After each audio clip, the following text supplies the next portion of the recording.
Lahan kebun plasma merupakan sektor pendukung dan juga pemopang ekonomi bagi masyarakat yang ada di Indonesia di sektor pertanian.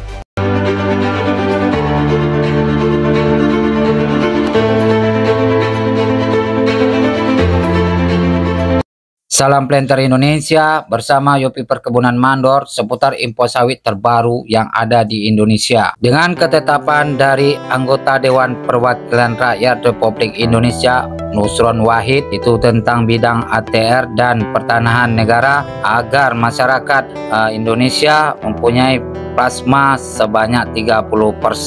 Di sini merupakan suatu kebijakan sangat baik, juga mendukung bagaimana masyarakat Indonesia bisa memiliki plasma lebih luas dan juga ramah dengan lingkungan. Dan Pak Presiden Prabowo juga memberikan tentang plasma sawit yang ada di Indonesia agar ditingkatkan dan diperluas. Kali ini kita mengupas tentang seputar plasma kelapa sawit yang ada di Provinsi Riau, yaitu suatu desa yang mana plasma tersebut mempunyai potensi yang baik dan lebih besar menguntungkan kepada petani kelapa sawit yang ada di daerah tersebut, yang mana lahan plasmanya lebih besar dari lahan inti ataupun HGU. Kita kenal di Riau merupakan suatu daerah yang mempunyai perkebunan sawit terluas di Indonesia, di peringkat pertama yang berada di Indonesia. Baik, kali ini kita akan coba melihat daerah tersebut. Di daerah Riau, sebuah berbadan hukum koperasi unit desa bekerja sama dengan perusahaan untuk menjadikan suatu lahan yang produktif dan berguna untuk sebagai pemopang ekonomi dari masyarakat yang ada di desa tersebut. Ada 4 desa di Riau melakukan pola KKPA dengan berbadan hukum KUD membuat lahan plasma bekerja sama dengan perusahaan pengelola kelapa sawit. Nah, di sini 4 KUD-nya adalah Danau Balai Lestari, SRDP, KUD Cendana, kemudian Sungai Batang Keris. Dan juga di sini kita akan menjelaskan luas berapa plasma dan berapa luas inti.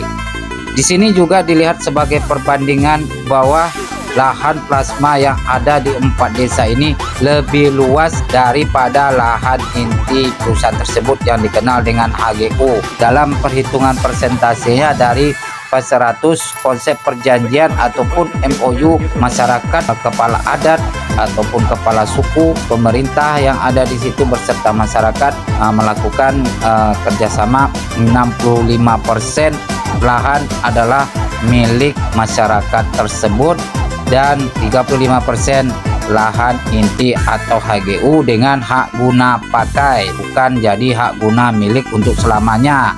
Masyarakat melakukan kerjasama kontrak selama 25 tahun ataupun 30 tahun. Apabila kontrak itu sudah habis, maka tanah yang dikembalikan lagi kepada tokoh adat yang ada di daerah tersebut. Karya Bakti mempunyai lahan plasmanya sebanyak 499,1 hektar dan 35% yang didapat oleh perusahaan kelapa sawit 223,48 hektar, berarti 499 mutlak dari Karya Bakti. Selanjutnya KUD Cendana mempunyai lahan plasmanya 664 hektar, sedangkan HGU intinya berjumlah 293,5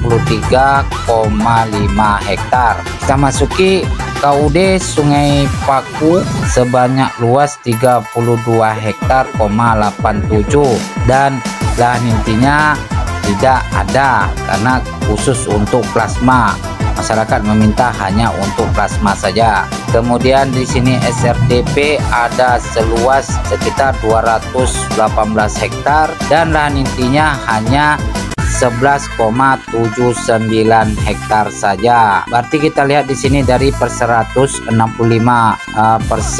luas area tersebut adalah milik dari plasma ataupun masyarakat, sedangkan 35% adalah lahan inti ataupun HGU yang digunakan oleh perusahaan tersebut. Dalam kerjasama ini terbentuklah suatu hubungan yang sangat baik dan juga dapat meningkat perekonomian dari masyarakat di 4 desa tersebut, mendapatkan hasil per bulannya bisa mencapai sekitar 7 juta ataupun 8 juta per bulannya. Hal ini merupakan suatu yang baik bagi masyarakat yang ada di Indonesia, dapat meningkatkan sektor pertanian perkebunan sawit ini menjadi lebih baik dan ramah lingkungan. Dan juga di sini dilihat dengan adanya kebijakan Prabowo dan Nusron Wahid merupakan anggota Dewan DPR RI telah memberikan ketetapan bahwa lahan plasma ditingkatkan menjadi 30%.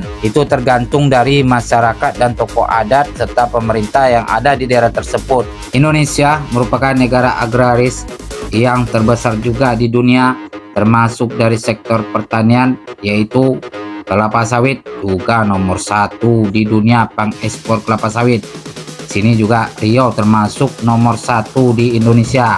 Maka dengan adanya lahan plasma ini cukup bagus untuk memupang masyarakat bisa maju dan mandiri dan meningkatkan kualitas sektor ekonomi dan inovasi berkelanjutan jangka panjang untuk Indonesia.